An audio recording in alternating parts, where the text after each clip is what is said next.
Pilkada Jakarta berlangsung 2 putaran. Untuk itu kami bisa menyampaikan, mendeklarasikan bahwa pasangan calon nomor 3 telah memenangkan konsultasi Pilgub DKI Jakarta dalam satu putaran dengan real count atau hitungan yang sesungguhnya dilakukan oleh tim Pilkada serentak 2024 akan berlangsung 2 putaran. Ia bahkan menyatakan terdapat banyak kecurangan dan bagi yang temukan bukti kecurangan disediakan uang senilai 10 juta rupiah. Andaikan ternyata harus 2 putaran, tentu kita terus bersemangat.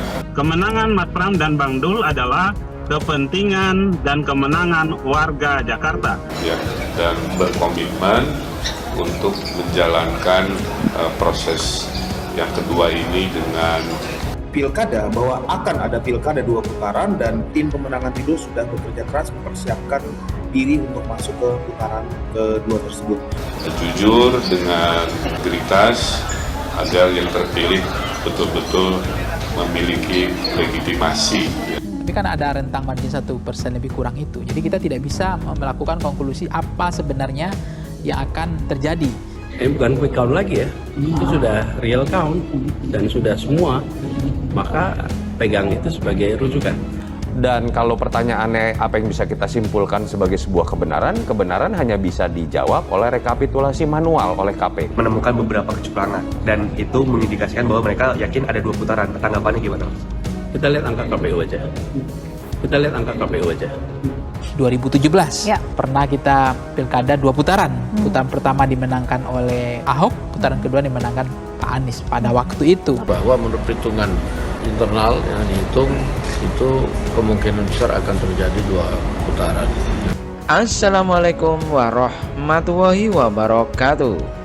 Pramono Anung mendeklarasikan kemenangan 1 putaran dengan data dari Relkon KPU. Tapi Komisi Pemilihan Umum KPU DKI Jakarta menegaskan tidak mengeluarkan hasil penghitungan Pilkada Jakarta 2024 berupa relkon ataupun quick count.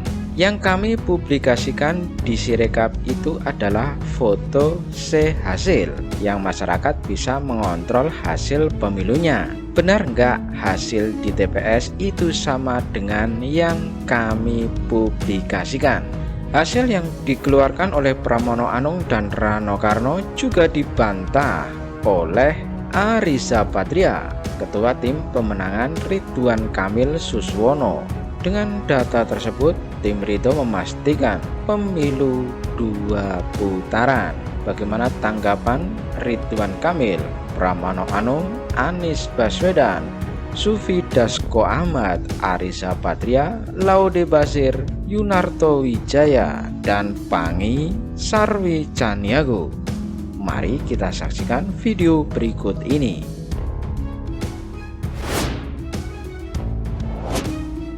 Pilkada Jakarta berlangsung 2 putaran. Ia bahkan menyatakan terdapat banyak kecurangan dan bagi yang temukan bukti kecurangan disediakan uang senilai 10 juta rupiah. Dan hari ini kami ingin menyampaikan hasil daripada real count atau hitungan yang sesungguhnya dilakukan oleh tim data daripada paslon nomor urut 1, yaitu Bang Ridwan Kamil dan Mas Susono, dengan hasil sebagai berikut. Dari total suara yang masuk yaitu 4.353.683 suara, paslon nomor urut 1 memperoleh suara 40,17% dengan perolehan suara 1.748.714. Paslon nomor 2 10,55% dengan perolehan suara 459.475.000. Kemudian paslon nomor urut 3 dengan perolehan 2.145.494.000 dengan perolehan 49% atau 49,28%. Data masuk sudah mencapai 99,9%. Berdasarkan data yang masuk kami miliki, bahkan C1 yang kami terima dan kami input, maka dengan ini kami menyampaikan hasil input data yang kami terima menyatakan bahwa Pilkada serentak 2024 di DKI Jakarta akan berlangsung 2 putaran.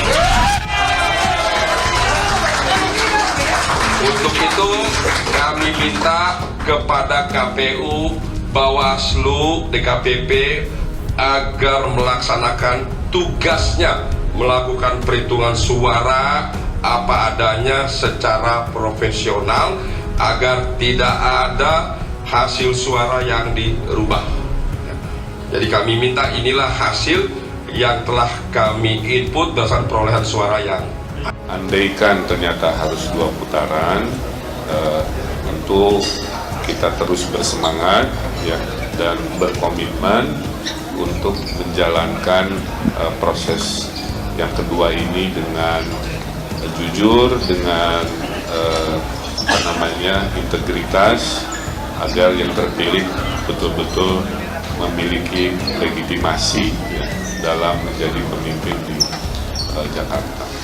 Kami juga sudah menerima masukan-masukan dan terus menerima masukan-masukan terkait apakah strategi masih ada yang kurang, apakah lain sebagainya, karena memang dinamika pilkada ini luar biasa, khususnya Jakarta yang menjadi pusat perhatian se-Indonesia. Syukur dan rasa terima kasih mendalam kepada seluruh warga Jakarta yang telah memberikan hak pilihnya. Untuk itu kami bisa menyampaikan, mendeklarasikan bahwa pasangan calon nomor 3, Mas Pram Bangdul, telah memenangkan konsentrasi Pilgub DKI Jakarta dalam satu putaran dengan perolehan 50,07%.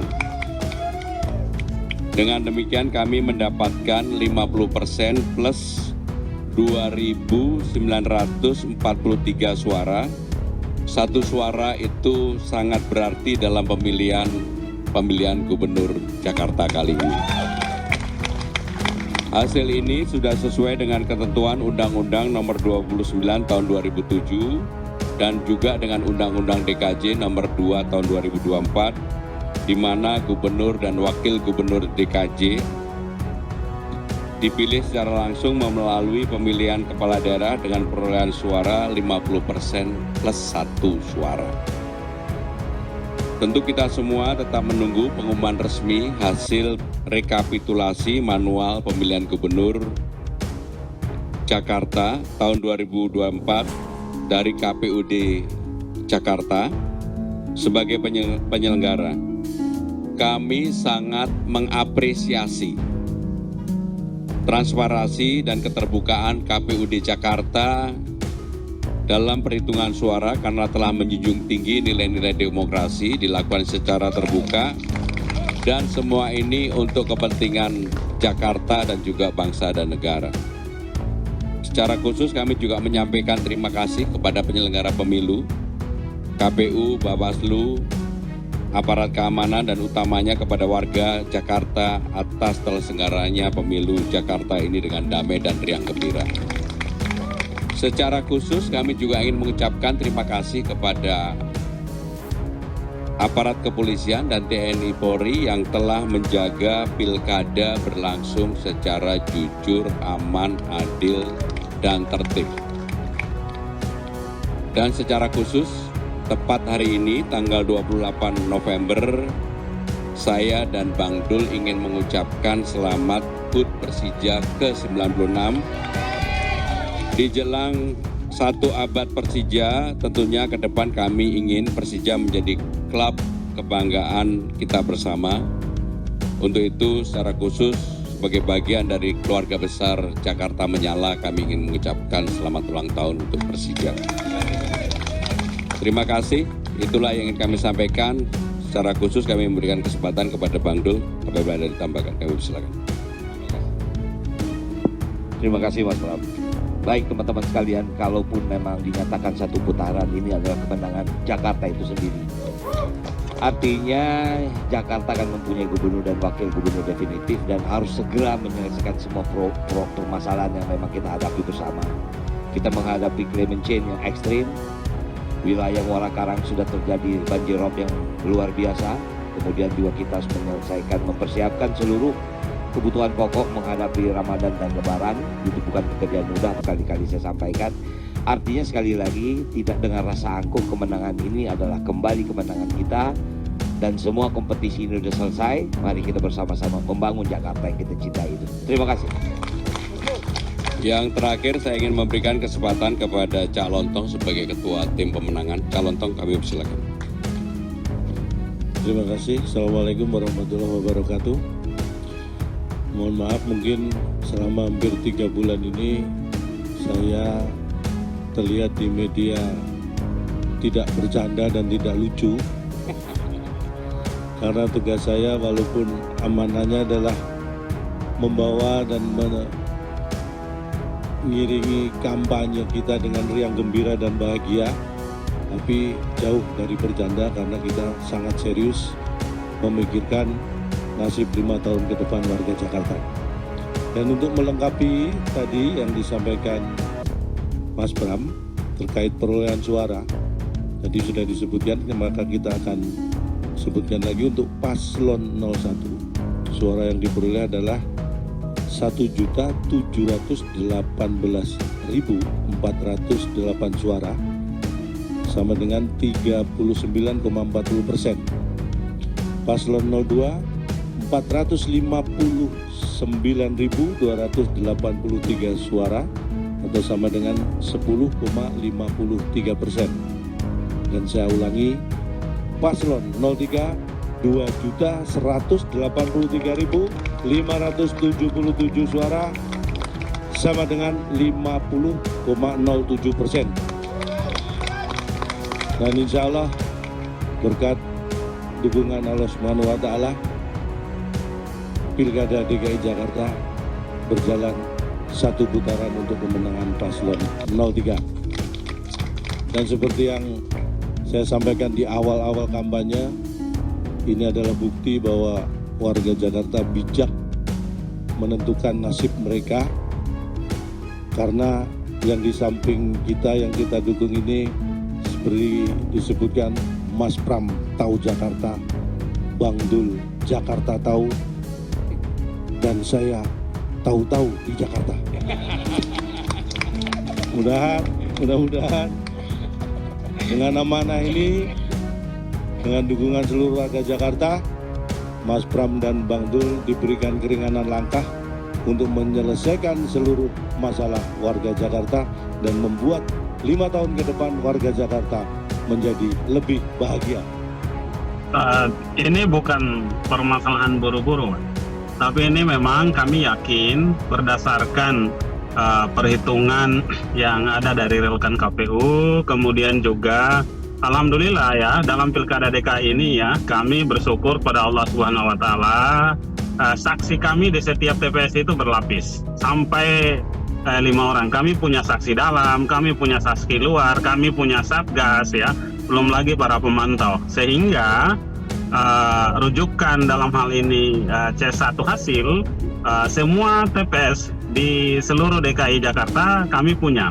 Nah, dari perhitungan itu kemudian angka yang kami peroleh bahwa pasangan nomor urut 3 Mas Pram dan Bang Dul memperoleh angka 50,07, dan ini melebihi syarat menurut undang-undang, yaitu 50% perolehan suara plus 1 suara ya, dengan bahkan catatan kelebihannya itu hampir 3.000 suara. Nah, kemudian angka-angka ini juga paralel dengan paling tidak hasil quick count dari 6 lembaga survei yang kami pantau. Ya, misalkan seperti Carta Politika, SMRC, kemudian LSI. Ini kemudian membuat kami yakin dan optimis. Nah, turunan dari keyakinan dan keoptimisan ini ya perlu kami sampaikan kepada masyarakat. Sebab bagi kami suara ini adalah suara rakyat yang kemudian harus sama-sama kita jaga dan amankan. Ini adalah kepentingan masyarakat dan ini adalah kepentingan warga Jakarta. Kemenangan Mas Pram dan Bang Dul adalah kepentingan dan kemenangan warga Jakarta. Yang kemudian kita sama-sama mendorong, mengawasi, menjaga, ya, kemudian menghormati integritas para penyelenggara, ya, integritas Bawaslu, KPU untuk sama-sama buktikan bagaimana kemudian kita menjaga itu, Bang.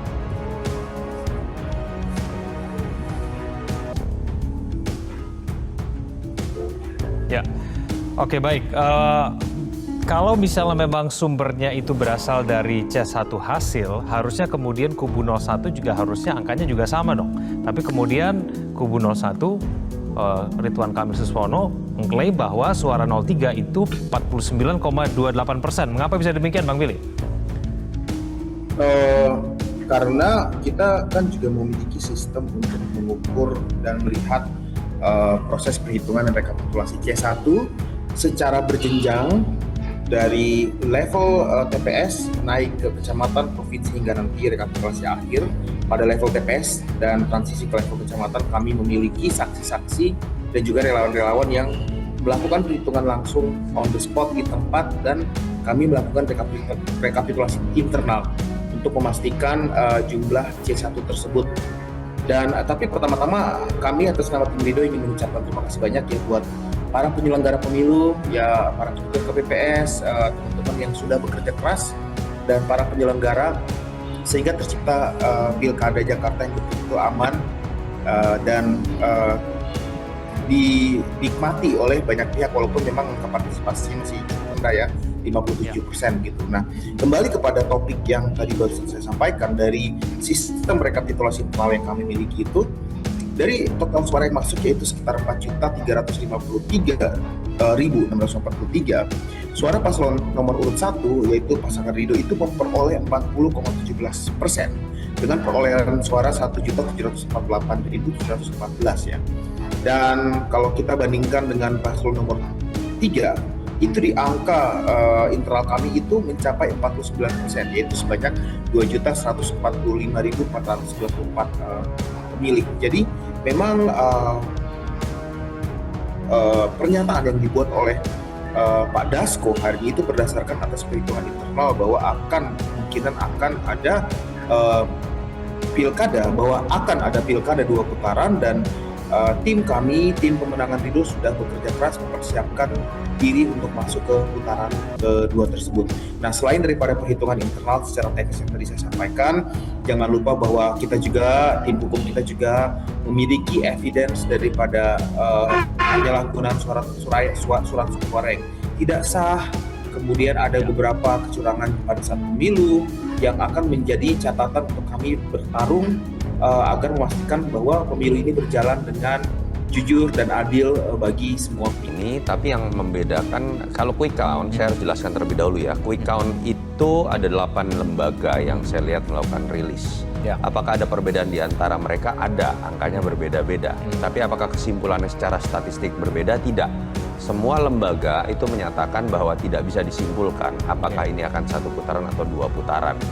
Kalau mau dilihat dalam konteks angka, memang ada 6 lembaga yang menyatakan di atas 50%, ada 2 lembaga yang menyatakan di bawah 50%. Tetapi dengan margin of error antara 0,5 sampai 1%, keseluruhan 8 lembaga tersebut tidak salah kalau menyimpulkan tidak bisa disimpulkan, kira-kira seperti itu.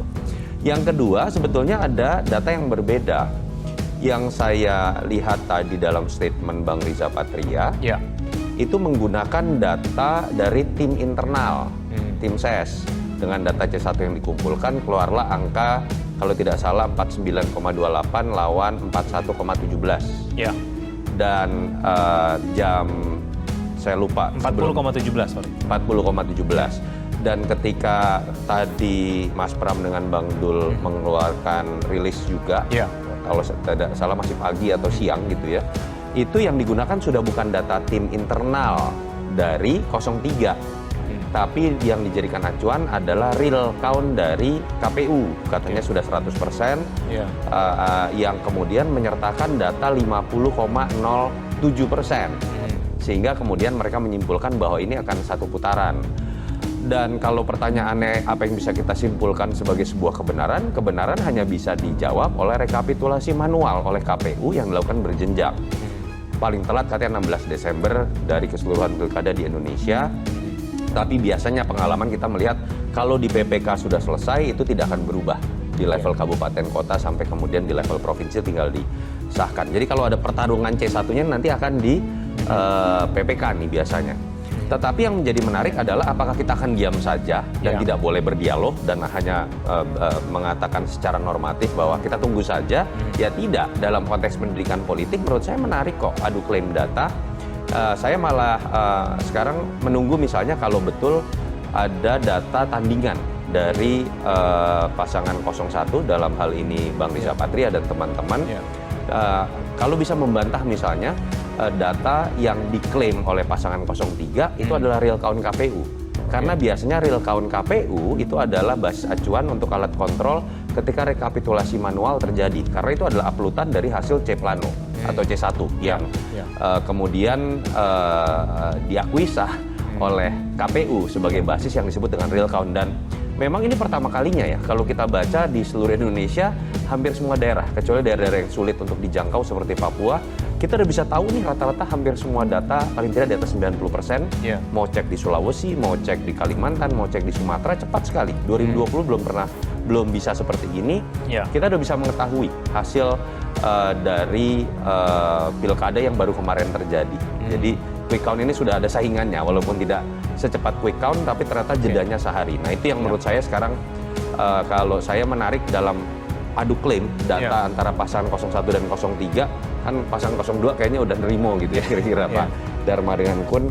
Apakah kemudian klaim data atas nama real count KPU versi 03 bisa dibantah misalnya oleh 01 dengan mengatakan real count KPU salah misalnya, atau real count KPU ternyata tidak seperti itu, karena ketika itu terjadi netizen publik kan bisa buka websitenya yang mana yang benar, dan itu akan jadi pendidikan politik yang baik buat publik untuk makin mengerti data dibandingkan sekedar klaim dari tim ses saya berbeda dengan tim ses Anda yang itu nggak akan ada ujungnya dan akan berujung pada debat kusir. Iya, sebenarnya sampai sejauh ini kalau lembaga survei ya itu quick count semua yang ada yang ditampilkan hari ini sebenarnya udah sepakat bahwa memang keunggulan itu ada pada Pram dan itu cukup signifikan. Cuma kan yang belum konkuren itu belum ada kesimpulan pada soal apakah satu putaran atau dua putaran. Karena aturan khusus di DKI Jakarta bahwa harus 50% lebih gitu ya. Itu faktanya yang terjadi. Karena sebenarnya kan kita itu kan TPS kita kan certificate random sampling itu dengan 30.000 sampai 990.000 misalnya. Kemudian itu dengan rentang margin of error-nya itu 1% lebih kurang plus minus. Nah, itu kan kalau kita misalnya Voxpol dalam temuannya adalah 50,01, itu kan batas atas adalah 51, batas bawahnya 49. Nah itu yang kemudian tidak ada konklusi untuk menyimpulkan apakah memang akan ada satu putaran atau dua putaran. Nah itu yang menarik sebenarnya, tapi meskipun memang sudah ada yang declare bahwa kami sudah yakin satu putaran, tapi ada juga kalaupun akan dua putaran kami juga siap tanding gitu. Tapi ini kan energinya Jakarta ini kan unik ya, karena udah ibu kota, pusat semuanya, paling bising pilkadanya, paling ada satu-satunya daerah yang dua putaran. Kalau daerah lain kan nggak ada ya. Nah itu yang menjadi menarik. Aturan khusus itu tadi. Aturan khususnya itu, sehingga 50% plus 1. Nah itu yang kalau tidak ada marginnya di quick count kita mungkin ya udah jadi, udah lanjut ini bawah ini udah selesai gitu. Tapi kan ada rentang margin 1% lebih kurang itu. Jadi kita tidak bisa melakukan konklusi apa sebenarnya yang akan terjadi. Tetapi akan menarik pilkada Jakarta dua putaran sama seperti dulu pernah pilkada Mbak. Ketika di 2017 pernah kita pilkada dua putaran. Putaran pertama dimenangkan oleh Pak Ahok, putaran kedua dimenangkan Pak Anies pada waktu itu. Tapi ada gejolak yang sangat besar. Nah, waktu itu kan blok ideologisnya, politik identitas dan seterusnya, isu-isu yang agak sensitif itu dikeluarkan. Jadi Itu juga mungkin mempengaruhi partisipasinya juga tinggi sekali gitu, karena membentuknya blok ideologis itu mengental ya, sehingga orang udah seperti mau berjihad ke TPS itu bahwa ini harus ada ini gitu. Nah, meskipun hari ini juga ada catatan bahwa tingkat partisipasi voter turnout-nya Jakarta itu dari data yang saya dapat tadi itu ya 60% kalau nggak salah ya. Hanya di 60% ya, 60%. Versi Voxpol. Iya, yang data saya dapat dari lembaga lain itu ya golputnya itu 42%. Jadi kalau sekarang golputnya 42%. Kalau di 2017 23%. Nah, 2012 dengan partisipasi pemilih 2017 70% saat itu. Kemudian 2012 30% golputnya. Ini berarti kan dalam sepanjang sejarah yang paling tinggi golputnya. Nah, ada apa? Kenapa tingkat voter turnout-nya rendah di Jakarta kali ini? Apakah karena orang Jakarta ini KTP-nya Jakarta tapi manusianya di luar Jakarta? Atau faktor tokoh atau calon yang tidak diakomodir oleh partai politik? Tidak merepresentasikan. Misalnya mereka inginnya Anies, ternyata nggak ada Anies di situ. Mereka nggak mau ke TPS karena nggak merepresentasikan, tidak ada alternatif lain. Itu yang kemudian juga menjadi perhatian boleh kita karena adanya syarat pencalonan waktu itu oleh partai politik kan. Jadi faktor anak abah golput itu bisa saja terjadi memang. Iya, bisa. Walaupun Anies kan terakhir justru memberikan dukungan kepada Pramurano. Ya, meskipun Anies memang memberikan efek, melakukan Anies efek ini kan untuk Pram, tetapi kan ada masyarakat itu kan mereka ingin, kalau ingin datang ke TPS saya memilih karena ini, kalau enggak saya nggak mau gitu. Nah, itu juga akan terjadi. Memang selain faktor cuaca dan seterusnya, tapi kan cuaca nggak mempengaruhi, hanya kemarin di Medan ya, Sumatera Utara yang hujan dan seterusnya. Nah, ini yang kemudian Jakarta ini tetap menjadi pusat perhatian orang, dianggap sebagai kalau jadi gubernur Jakarta ini seksinya minta ampun, sehingga akan menjadi sorotan, santer menjadi pembicaraan media karena pusat media. Dan karena bisa menjadi lompatan untuk Pilpres 2029. Ya, dianggap sebagai batu loncatan untuk Pilpres 2029. Nah, sehingga semuanya akan berupaya untuk tidak hanya pertarungan antara DPD di Jakarta, tetapi DPP-nya juga turun gunung. Terbukti bagaimana Prabowo mengendorse RK, kemudian Jokowi juga berupaya mengendorse RK. Tapi karena mungkin endorse-nya Pak Jokowi, Jokowi effect itu tidak sekuat ketika di Jawa Tengah. Karena di sini juga Jawa Timur ya. Ya, mungkin sana kan tidak terlalu, ada orang mengatakan ya di sini multi etnis gitu ya. Jadi tidak Jawa semua. Ada juga orang Sundanya, ada juga etnis Bataknya, Minangnya. Jadi kekuatan Jokowi ketika mengendorse di Jawa Tengah itu kan sukunya sama. Jadi tidak ada pluralismenya nggak kelihatan jadi satu. Ataukah masyarakat Jakarta jauh lebih kritis? Nah, termasuk mungkin masyarakat Jakarta juga rasional, lebih kritis. Mereka pemilih yang tidak hanya bicara tentang mereka ingin tahu mana pemimpinnya yang ingin dekat, yang perhatian sama mereka, tidak hanya soal endorse itu mempengaruhi, apalagi bagi mereka ya ini bukan soal endorse, ini saya ingin pemimpin yang kenal saya sama dia, yang kemudian saya kenal gitu, kemudian yang pernah bertatap muka secara langsung gitu. Jadi tidak ada jarak. Nah, itu juga bagi mereka endorse tidak sekuat ketika Pilpres. Atau kalau Pilpres ya endorse menjadi penting, tapi dalam pilkada mereka punya kedekatan khusus gitu. Nah, itu yang menjadi satu lagi Jakarta ini kan isunya yang dibangun itu kan bukan hanya soal isu lapangan pekerjaan, sembako mahal atau isu-isu, tapi isu-isunya kan udah mulai naik juga kelasnya, isunya lebih kepada tata ruang kotanya, bagaimana isu-isu tentang lingkungan ya, itu dinaikkan, termasuk sampah dan sebagainya. Dari kompleksitas permasalahan dan bagaimana juga melihat mungkin dari visi misinya begitu ya yang ditawarkan. Betul, visi misi menjadi perhatian karena kalau bagi pemilih yang rasional itu visi misi, program, kinerja, prestasi dan pengalaman itu menjadi preferensi penting mereka. Setahu saya angkanya sudah real count sudah 100% ya di KPU. Dan perolehan pasangan Mas Pram Bang Dul itu 50,7. Ya, kita yakin dengan angka KPU. Ini bukan quick count lagi ya. Itu sudah real count dan sudah semua. Maka pegang itu sebagai rujukan. Tapi tadi pagi saya ke DPR mewawancarai Pak Dasko, Pak Anies, bahwa pihak dari Ridwan Kamil sendiri menemukan beberapa kecurangan dan itu mengindikasikan bahwa mereka yakin ada 2 putaran. Tanggapannya gimana? Kita lihat angka KPU aja. Soal ini Mas, udah memberikan selamat loh ke Pak Rano dan Pak Saya kan gini, saya ini ngobrol terus. Kalau pihak lain ngasih selamat, saya ini kan bersama-sama, jadi ya tentu ngasih selamat. Tapi jangan dibayangkan seperti saya ini pihak lain lalu ngasih selamat. Saya ikut mendukung dan komunikasi terus tiap hari, tiap waktu telepon. Jadi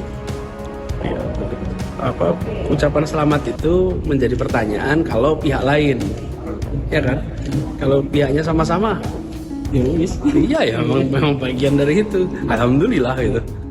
Ada penghitungan pilkada serentak kan di berbagai daerah, mungkin sementara ini menang nih, mendominasi dari. Jadi kemenangan pilkada pada saat ini adalah kemenangan seluruh rakyat Indonesia pada pesta demokrasi, dan tentunya setelah pilkada, mari kemudian kita sama-sama melihat ke depan untuk membangun Indonesia, membangun bangsa dalam rangka kemajuan Indonesia. Demikian. Kalau dari kita sendiri kira-kira berapa persen sih pencapaian pilkada berdasarkan perhitungan internal? Kita belum hitung, sampai dengan hari ini kita belum hitung karena masih ada yang real count-nya kan belum masuk. Kalau pilkada Jakarta ini masih yakin 2 putaran atau seperti apa? 2 putaran. Ya, jadi kalau pilkada Jakarta kami juga sedang menunggu perhitungan real count dari KPU, walaupun kemudian di internal sudah diumumkan oleh ketua tim dari paslon Dido, Pak Riza Patria, sudah mengumumkan bahwa menurut perhitungan internal yang dihitung itu kemungkinan besar akan terjadi 2 putaran. Pak, kalau untuk 2 putaran ini nanti untuk di Jakarta bagaimana? Ada strategi khusus lagi nggak untuk bisa memenangkan, karena kan akan berebut suara juga. Ya, saya pikir strategi-strategi itu akan dirumuskan apabila ada 2 putaran itu oleh tim pemenangan yang tentunya setelah mengevaluasi hasil-hasil kerja pada saat kemarin, saya pikir demikian. Pak, di Pilkada Banten, Gerindra untuk kompak dibandingkan bersaing dengan Pak Erik, dan ini untuk pertama kalinya Banten akan dipimpin oleh daerah yang bukan dari PKK. Itu gimana tanggapannya? Ya, saya pikir apa yang terjadi di banyak daerah, termasuk juga di Banten, adalah hasil kerja keras dari para calon yang diusung dalam pilkada dan juga kemudian partai pendukung serta organ-organ relawan tentunya. Dan khusus di Banten, saya lihat memang kerja keras yang dilakukan cukup intens, dan juga kemudian rakyat di sana juga animo masyarakat terhadap calon pemimpin yang dicalonkan juga besar demikian. Pak Riza Patria sendiri mengatakan adanya dugaan kecurangan dalam Pilgub Jakarta. Kalau Kim sendiri nilainya ada hal tersebut atau tidak? Saya belum mendapatkan informasi dari Pak Riza sehingga saya belum bisa berkomentar. Demikian. Bang, kalau soal PPN 12% ini kan katanya akan diundur. Tanggapannya dong soal mau bagi-bagi bansos dulu sebelum PPN 12% ini. Saya jadi belum dapat, kami belum mendapatkan kemudian informasi terakhir dari pemerintah tentang bagaimana secara resmi PPN yang 12% dan juga kemudian langkah-langkah yang akan diambil sebelum atau sesudah bila itu kemudian jadi naik. Sehingga menurut saya pengumuman resmi itu akan datang dari pemerintah, sehingga nanti kita tunggu saja dan jawaban-jawabannya akan menunggu setelah kemudian ada sikap resmi dari pemerintah. Demikian. Abang, soal dugaan tanggapannya terkait dugaan pengerahan aparat negara di Pilgub Jateng untuk pemenangan Pak Lutfi, itu gimana tanggapannya? Jadi saya pikir apa yang disampaikan tadi dan juga kemudian ada di beberapa media, mungkin akan bisa dibuktikan apabila kemudian ada pelaporan ke Bawaslu, ke Gakumdu, nanti kita akan lihat bagaimana prosesnya. Bang, soal terkait persentase jumlah pemilih ini menurun dibandingkan 2017, terutama di Pilkada Jakarta, ada catatannya dari terkait menurunnya? Iya, kami lagi evaluasi tentang partisipasi pemilih ya, terutama di Jakarta yang mengalami penurunan. Di beberapa daerah sih memang karena cuaca, terutama ada terjadi hujan lebat dan lain-lain sehingga partisipasi pemilih turun. Seperti di Batam kami monitor, Kepri misalnya gitu, itu hujan lebat sekali. Tapi kalau di DKI kami sedang evaluasi dan sedang dikaji demikian.